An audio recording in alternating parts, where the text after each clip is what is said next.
जय हिंद। आज की इस वीडियो में पानीपत के प्रथम युद्ध टॉपिक को पूरा कवर करेंगे। यदि इस वीडियो को आप पूरा लास्ट तक देख लेते हैं तो पानीपत के प्रथम युद्ध से जितने भी प्रश्न पूछे जाते हैं तो इस वीडियो से बाहर कोई नहीं आएगा। आइए शुरू करते हैं। पहला प्रश्न स्क्रीन पर है, देखिए। पानीपत का प्रथम युद्ध किनके बीच लड़ा गया था? ऑप्शन ए बाबर और राणा सांगा, बी बाबर और इब्राहिम लोदी, सी हुमायूं और शेरशाह सूरी, डी अकबर और हेमू।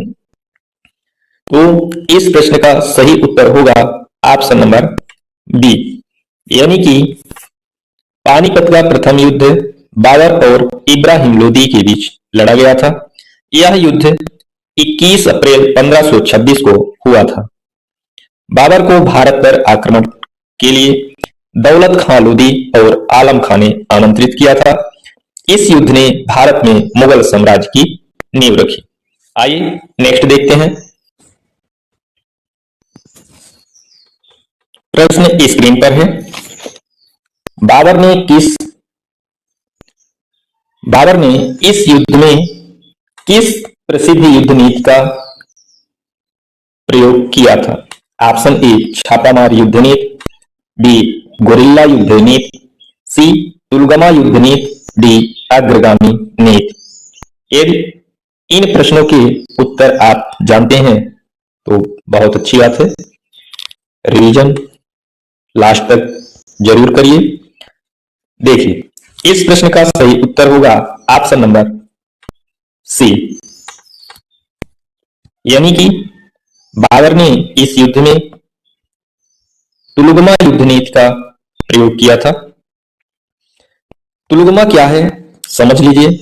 सेना को दाएं बाएं और मध्य में बांटकर शत्रु को घेरना, यह होती है तुलगमा पद्धति। ठीक है। इसी के साथ अरबा यानी कि गाड़ियों को सजाने वाली विधि का भी प्रयोग हुआ। बाबर ने यह रणनीति मध्य एशियाई उज़्बेकों से सीखी थी। ठीक है। आइए नेक्स्ट देखते हैं। देखिए, प्रश्न स्क्रीन पर है, पानीपत के युद्ध में बाबर के दो प्रसिद्ध तोपचियों के नाम क्या थे?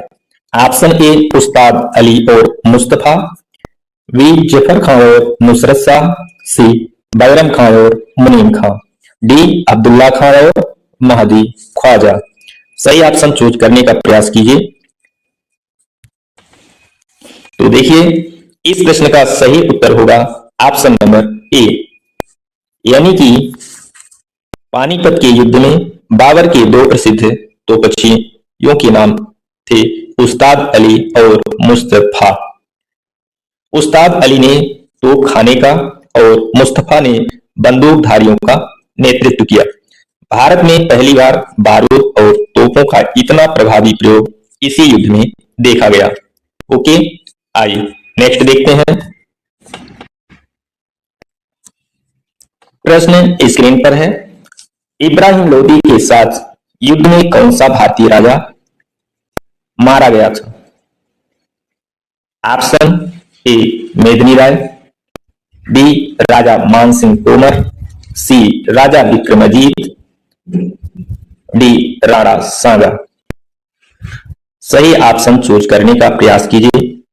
देखिए, इस प्रश्न का सही उत्तर होगा ऑप्शन नंबर सी, यानी कि इब्राहिम लोदी के साथ युद्ध में राजा विक्रमजीत मारा गया। ओके, राजा विक्रमजीत ग्वालियर के शासक और इब्राहिम लोदी के मित्र थे। युद्ध के बाद हुमायूं को कोहिनूर हीरा इन्हीं के परिवार से प्राप्त हुआ था। आइए नेक्स्ट देखते हैं। स्क्रीन पर है, बाबर ने कलंदर की उपाधि क्यों धारण की थी? ऑप्शन ए युद्ध जीतने के उपलक्ष्य में, बी काबुल के प्रत्येक निवासी को चांदी का सिक्का दान करने के कारण, सी दिल्ली पर अधिकार करने के कारण, डी लोदी वंश के अंत की खुशी में। सही ऑप्शन चूज कीजिए। तो देखिए, इस प्रश्न का सही उत्तर होगा ऑप्शन नंबर बी, यानी कि बाबर ने कलंदर की उपाधि इसलिए धारण की थी कि काबुल के प्रत्येक निवासी को चांदी का सिक्का दान किया था। ओके, जीत के बाद मिली अपार संपत्ति को बाबर ने काबुल की जनता में उदारता पूर्वक बांट दिया था। उनकी इसी दानशीलता के कारण उन्हें कलंदर की उपाधि दी गई है। ओके, आइए नेक्स्ट देखते हैं। प्रश्न स्क्रीन पर है। इब्राहिम लोदी दिल्ली सल्तनत का एकमात्र सुल्तान था जो ऑप्शन ए युद्ध के मैदान में मारा गया, बी शत्रु द्वारा बंदी बनाया गया, सी युद्ध छोड़कर भाग गया, डी जार देकर मारा गया। सही ऑप्शन चूज कीजिए। देखिए, इस प्रश्न का सही उत्तर होगा ऑप्शन नंबर ए, यानी कि इब्राहिम लोदी दिल्ली सल्तनत का एकमात्र सुल्तान था जो युद्ध के मैदान में मारा गया। पूरे दिल्ली सल्तनत यानी कि 1206 ईस्वी से 1526 ईस्वी के इतिहास में केवल इब्राहिम लोदी ही युद्ध भूमि में वीर गति को प्राप्त हुआ। इसके साथ ही लोदी वंश और सल्तनत युग का सदा के लिए अंत हो गया। नेक्स्ट स्क्रीन पर है, देखिए, बाबर ने अपनी आत्मकथा तुजुक-ए-बाबरी में इस युद्ध के समय भारत का सबसे शक्तिशाली राजा किसे बताया है? Option A Ibrahim Lodi, B Krishnadevaraya, C Rana Sanga, D Medini Rai. सही ऑप्शन चूज कीजिए। तो देखिए, इस प्रश्न का सही उत्तर होगा ऑप्शन नंबर बी, यानी कि बाबर ने अपनी आत्मकथा तुजुक-ए-बाबरी में पानीपत के प्रथम युद्ध के समय भारत का सबसे शक्तिशाली राजा कृष्णदेवराय को बताया है। बाबर ने विजयनगर के शासक कृष्णदेवराय को भारत का सर्वाधिक शक्तिशाली हिंदू शासक कहा था।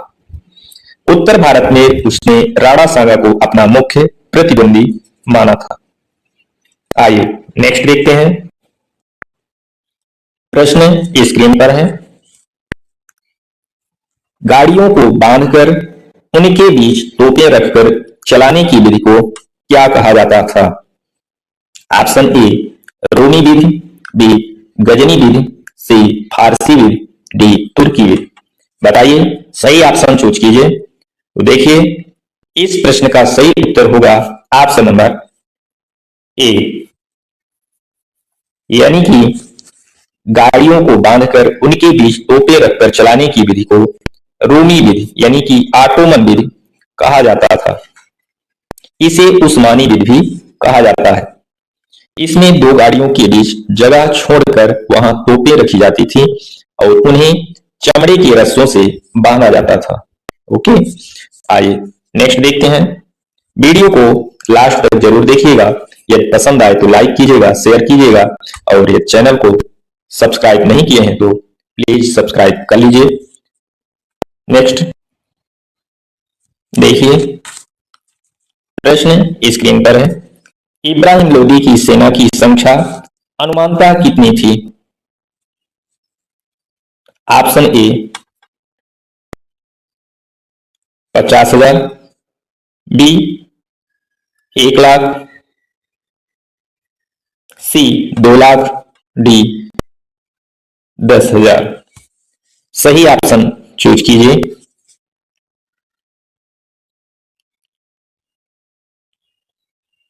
तो देखिए, इस प्रश्न का सही उत्तर होगा ऑप्शन नंबर बी, यानी कि इब्राहिम लोदी की सेना की संख्या अनुमानतः 1,00,000 थी। बाबर की सेना लगभग 12,000 के मुकाबले इब्राहिम लोदी की सेना बहुत बड़ी थी। अनुशासन और आधुनिक हथियारों की कमी के कारण बड़ी सेना भी हार गई। आइए नेक्स्ट देखते हैं। प्रश्न स्क्रीन पर है।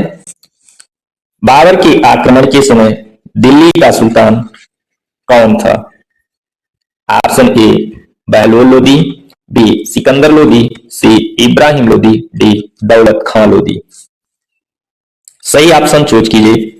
तो देखिए, इस प्रश्न का सही उत्तर होगा ऑप्शन नंबर सी, यानी कि बाबर के आक्रमण के समय दिल्ली का सुल्तान इब्राहिम लोदी था। इब्राहिम लोदी सिकंदर लोदी का पुत्र था और वह लोदी वंश का अंतिम शासक था। ओके, आइए नेक्स्ट देखते हैं। प्रश्न स्क्रीन पर है। बाबर का भारत पर यह कौन सा आक्रमण था? ऑप्शन ए पहला, बी तीसरा, सी पांचवा, डी सातवां। सही ऑप्शन चूज कीजिए। तो देखिए, इस प्रश्न का सही उत्तर होगा ऑप्शन नंबर सी, यानी कि बाबर का भारत पर यह पांचवा आक्रमण था। इससे पहले उसने 1519 से 1524 के बीच 4 बार आक्रमण किए थे। ओके, आइए नेक्स्ट देखते हैं। प्रश्न स्क्रीन पर है, देखिए। बाबर ने पानीपत विजय का श्रेय किसे दिया था?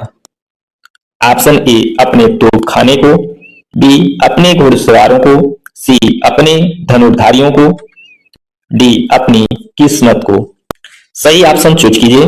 देखिए, इस प्रश्न का सही उत्तर होगा ऑप्शन नंबर सी, यानी कि बाबर ने पानीपत विजय का श्रेय अपने धनुर्धारियों को दिया था। ओके, बाबर ने अपनी विजय का मुख्य श्रेय कुशल तीरंदाजों को दिया, जिन्होंने शत्रु सेना को विचलित कर दिया था। ठीक है, आइए नेक्स्ट देखते हैं। देखिए, प्रश्न स्क्रीन पर है। पानीपत के प्रथम युद्ध के बाद बाबर ने कौन सा शहर अपनी राजधानी बनाया? Option A Kabul, B Delhi, C Agra, D Lahore. सही ऑप्शन चूज कीजिए। यदि चैनल को अभी तक सब्सक्राइब नहीं किए हैं, कृपया सब्सक्राइब कर लीजिए। आप किसी भी कॉम्पिटिटिव एग्जाम की तैयारी में लगे हैं तो संभवतः कई चैनलों को आप सब्सक्राइब किए होंगे, तो एक चैनल यह भी सब्सक्राइब कर लीजिए। आइए नेक्स्ट देखते हैं। हाँ, इसका पहले उत्तर जान लीजिए। इस प्रश्न का सही उत्तर होगा ऑप्शन नंबर सी, यानी कि पानीपत के प्रथम युद्ध के बाद बाबर ने आगरा शहर को अपनी राजधानी बनाया। ठीक है, युद्ध के बाद बाबर ने दिल्ली और आगरा पर कब्जा किया और आगरा को अपनी मुख्य प्रशासनिक राजधानी बनाया। ठीक है, अब आगे चलते हैं। तो देखिए, प्रश्न स्क्रीन पर है। बाबर की आत्मकथा तुजुक ए बाबरी किस भाषा में लिखी गई है? ऑप्शन ए फारसी, बी अरबी, सी चगताई तुर्की, डी उर्दू। सही ऑप्शन चूज करने का प्रयास कीजिए।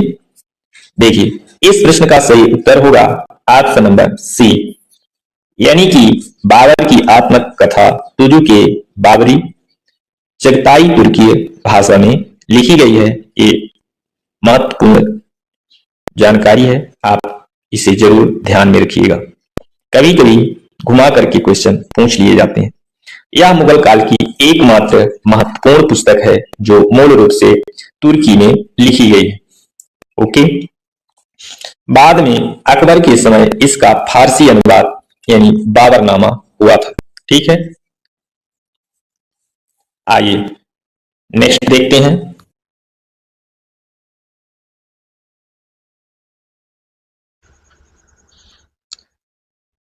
देखिए, प्रश्न पर है। इब्राहिम लोदी का मकबरा वर्तमान में कहां स्थित है? Option A Delhi, B Agra, C Panipat, D Lahore.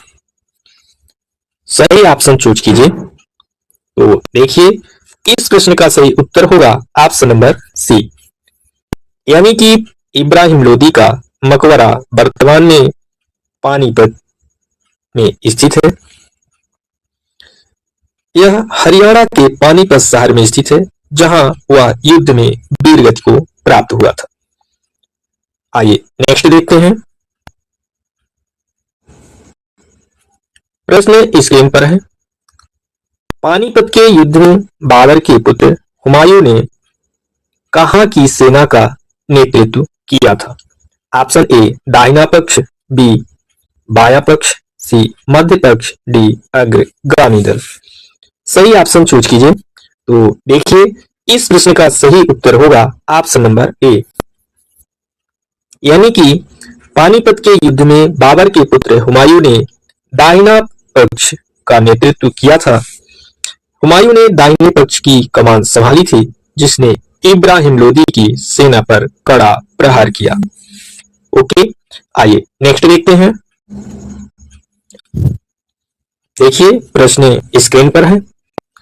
किस राजा ने बाबर को भारत पर आक्रमण करने का निमंत्रण भेजा था? Option A Maharana Pratap, B Medini Rai, C Rana Sanga, D Jaichand. सही ऑप्शन चूज कीजिए। वीडियो को लास्ट तक जरूर देखिएगा।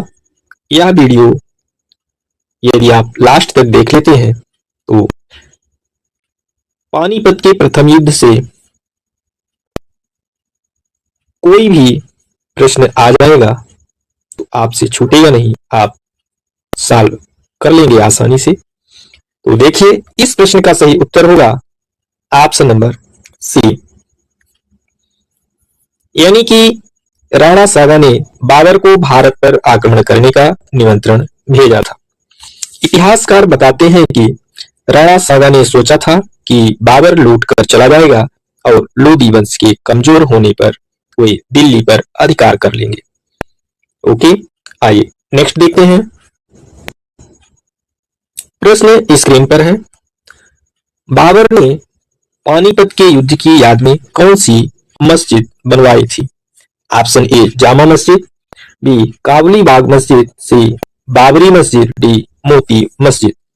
सही ऑप्शन चूज कीजिए। तो देखिए इस प्रश्न का सही उत्तर होगा ऑप्शन नंबर बी, यानी कि बाबर ने पानीपत के युद्ध की याद में काबुली बाग मस्जिद बनवाई थी। पानीपत विजय की स्मृति में बाबर ने पानीपत में ही काबुली बाग मस्जिद का निर्माण करवाया था। ओके, आइए नेक्स्ट देखते हैं। बाबर के पिता का नाम क्या था और वे कहां के शासक थे? Option A Umar Shaikh Mirza Fergana, B Timur Lang Samarkand, C Qutub Nigar Khanum Mongolia, D Shahrukh Mirza Herat. सही ऑप्शन चूज कीजिए। तो देखिए इस प्रश्न का सही उत्तर होगा ऑप्शन नंबर ए, यानी कि बाबर के पिता का नाम उमर शेख मिर्जा था और वे फरगना के शासक थे। बाबर फरगना की एक छोटी सी रियासत का उत्तराधिकारी था। ओके, आइए नेक्स्ट देखते हैं। प्रश्न स्क्रीन पर है। पानीपत के प्रथम युद्ध ने भारत में किस व्यवस्था का अंत कर दिया? ऑप्शन ए सामंतवादी व्यवस्था, बी दिल्ली सल्तनत और लोदी वंश, सी राजपूत शासन, डी मराठा प्रभुत्व। सही ऑप्शन चूज कीजिए। तो देखिए इस प्रश्न का सही उत्तर होगा ऑप्शन नंबर बी, यानी कि पानीपत के प्रथम युद्ध ने भारत में दिल्ली सल्तनत और लोदी वंश का अंत कर दिया। इस युद्ध ने 320 वर्षों से चले आ रहे दिल्ली सल्तनत के शासन को समाप्त कर मुगल युद्ध की शुरुआत की। ओके, आइए नेक्स्ट देखते हैं। प्रश्न स्क्रीन पर है। यह प्रश्न कथन और कारण से संबंधित है। तो देखिए कथन ए, पानीपत के प्रथम युद्ध ने भारत के भाग्य का फैसला करने के बजाय केवल लोदियों के भाग्य का फैसला किया। कारण आर, बाबर को अभी भी भारतीय प्रभुत्व के लिए राणा संगा और अफगानों जैसी शक्तियों से लड़ना बाकी था। इसके ऑप्शन है, ऑप्शन ए और आर दोनों सही हैं और आर ए की सही व्याख्या है। बी में है ए और आर दोनों सही हैं परंतु आर ए की सही व्याख्या नहीं है। सी है, ए सही है परंतु आर गलत है। डी, ए गलत है परंतु आर सही है। इन चारों ऑप्शनों में से सही ऑप्शन चूज कीजिए। तो देखिए, इस प्रश्न का सही उत्तर होगा ऑप्शन नंबर ए, यानी कि बाबर पानीपत के प्रथम युद्ध में जो युद्ध किया उसके बाद अभी लड़ना बाकी था। इस तरह से कारण दिया हुआ है और कथन ए, लोदियों के भाग्य का फैसला। ये इस तरह से कथन और कारण आ रहे हैं तो आप चूज करेंगे ए और दोनों सही है और आर ए की सही व्याख्या है। आइए नेक्स्ट देखते हैं। देखिए, प्रश्न स्क्रीन पर है। बाबर के अनुसार इब्राहिम लोदी की हार का मुख्य व्यक्तिगत कारण क्या था? ऑप्शन ए, उसके पास हाथियों की कमी थी। बी, वह एक अनुभवहीन व्यक्ति था जो अपनी गतिविधियों में लापरवाह था। सी, उसके सेनापति गद्दार थे। डी, उसके पास धन का अभाव था।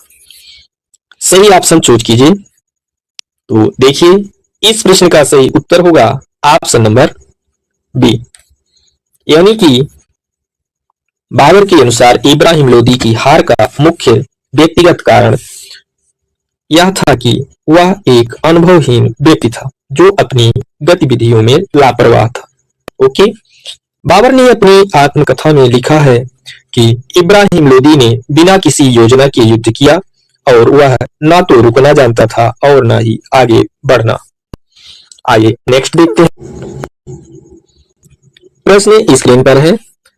तुलगमा युद्ध पद्धति का सबसे मुख्य उद्देश्य क्या था? ऑप्शन ए, शत्रु पर सामने से भीषण प्रहार करना। बी, शत्रु सेना को पीछे हटने पर मजबूर करना। सी, शत्रु सेना को बगल से घेरकर केंद्र में दबा देना। डी, हाथियों के दस्ते को तितर बितर करना। सही ऑप्शन चूज कीजिए। देखिए, इस प्रश्न का सही उत्तर होगा ऑप्शन नंबर सी, यानी कि तुलगमा युद्ध पद्धति का सबसे मुख्य उद्देश्य यह था कि शत्रु सेना को बगल से घेरकर केंद्र में दबा देना। इस पद्धति में घुड़सवार सेना बहुत तेजी से घूमकर शत्रु के पीछे पहुंच जाती थी जिससे शत्रु सेना चारों तरफ से घिर जाती थी। ओके, आइए नेक्स्ट देखते हैं। प्रश्न स्क्रीन पर है। इतिहासकार रसब्रुक विलियम्स ने बाबर की विजय का सबसे प्रमुख कारण किसे माना है? ऑप्शन ए, बाबर की किस्मत। बी, उसका श्रेष्ठ तोपखाना और सैन्य कौशल। सी, भारतीय जनता का सहयोग। डी, जलवायु परिस्थितियां। तो सही ऑप्शन चूज कीजिए। देखिए, इस प्रश्न का सही उत्तर होगा ऑप्शन नंबर बी, यानी कि इतिहासकार रसब्रुक विलियम्स ने बाबर की विजय का सबसे प्रमुख कारण उसका श्रेष्ठ तोपखाना और सैन्य बल को माना है। रसब्रुक विलियम्स ने तर्क दिया कि बाबर के पास उस समय के आधुनिकतम हथियार और वैज्ञानिक युद्ध पद्धतियां थी जो लोदी सेना के पास नहीं थी। आइए नेक्स्ट देखते हैं। प्रश्न स्क्रीन पर है। पानीपत के युद्ध में बाबर की सेना के केंद्र भाग का नेतृत्व कौन कर रहा था? ऑप्शन ए, हुमायूं। बी, सुल्तान मिर्जा। सी, स्वयं बाबर। डी, चिन तैमूर सुल्तान। सही ऑप्शन चूज कीजिए। तो देखिए, इस प्रश्न का सही उत्तर होगा ऑप्शन नंबर सी, यानी कि पानीपत के युद्ध में बाबर की सेना के केंद्र भाग का नेतृत्व स्वयं बाबर कर रहा था। बाबर ने स्वयं को सेना के केंद्र में रखा था ताकि वह पूरी युद्ध भूमि पर नजर रख सके और जरूरत पड़ने पर किसी भी पक्ष को कुमुक अर्थात सहायता भेज सके। ओके, आइए नेक्स्ट देखते हैं। देखिए प्रश्न स्क्रीन पर है। कथन ए है, बाबर ने पानीपत के युद्ध के बाद जिहाद का नारा दिया था। कारण आर है, वह अपनी सेना का मनोबल बढ़ाना चाहता था जो घर वापस जाना चाहती थी। क्या कथन ए और कारण सही है? आइए इन ऑप्शनों के हिसाब से उत्तर चूज करते हैं। तो ऑप्शन ए है ए और आर दोनों सही है, बी में है ए और आर दोनों गलत है, सी में है ए सही है परंतु आर गलत है, डी में है ए गलत है परंतु आर सही है। आप चूज कीजिए सही ऑप्शन कौन सा है। तो देखिए इस प्रश्न का सही उत्तर होगा ऑप्शन नंबर बी, यानी कि ए और आर दोनों गलत है। ठीक है, कृपया ध्यान दीजिएगा कि बाबर ने खानवा के युद्ध में, यानी कि जो 1527 में युद्ध हुआ था, में राणा सागा के विरुद्ध जिहाद का नारा दिया था, पानीपत के युद्ध में नहीं दिया था। ठीक है, तो इस प्रकार कथन ए और कारण आर दोनों गलत है। ओके, आइए नेक्स्ट देखते हैं। प्रश्न स्क्रीन पर है, पानीपत के युद्ध में अरबा के बीच जो खाली जगह छोड़ी जाती थी उसे क्या कहा जाता था? ऑप्शन ए फासला, बी गली, सी गज, डी मोर्चा।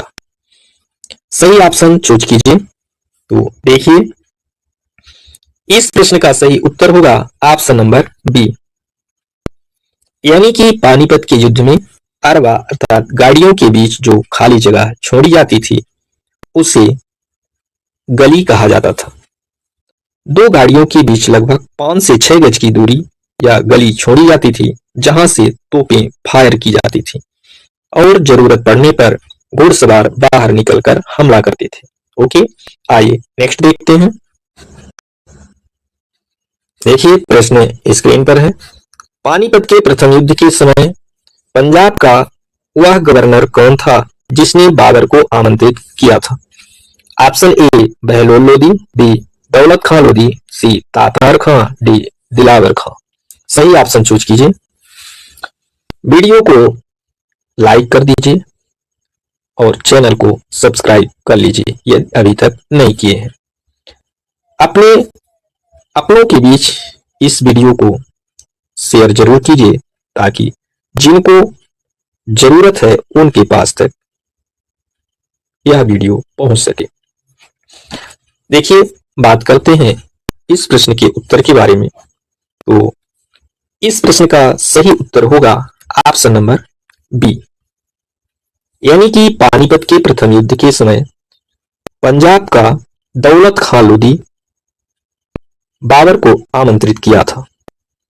दौलत खां लोदी इब्राहिम लोदी के व्यवहार से असंतुष्ट था और उसे हटाकर स्वयं सत्ता पर प्रभाव बनाना चाहता था। ओके, आइए नेक्स्ट देखते हैं।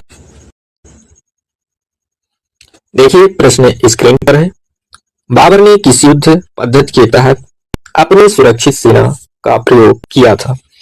ऑप्शन ए इल्तुतमिश पद्धति, बी तुर्की पद्धति, सी तैमूरी पद्धति, डी मंगोल पद्धति।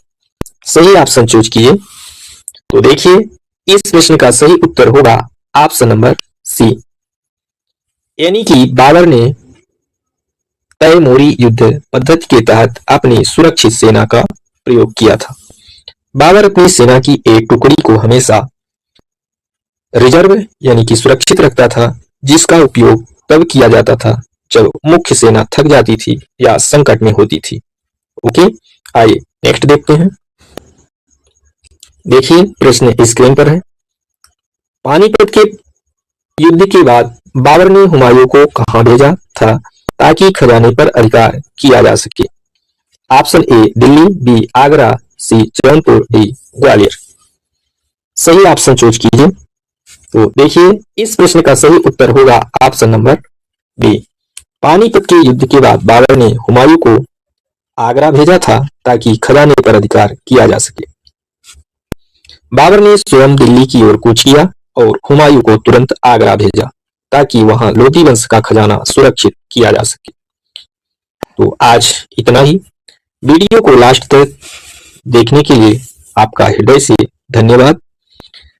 यह वीडियो पानीपत के प्रथम युद्ध टॉपिक को पूरा कवर करती है। यदि आप इन सभी 1 से लेकर 30 तक प्रश्नों को देख लेते हैं और समझ लेते हैं तो पूरा टॉपिक कवर हो जाएगा और कोई भी प्रश्न छूटेगा नहीं, आप आसानी से सॉल्व कर पाएंगे। तो बस आज इतना ही। मिलेंगे पुनः नेक्स्ट वीडियो के साथ। तब तक के लिए जय हिंद, जय भारत, धन्यवाद।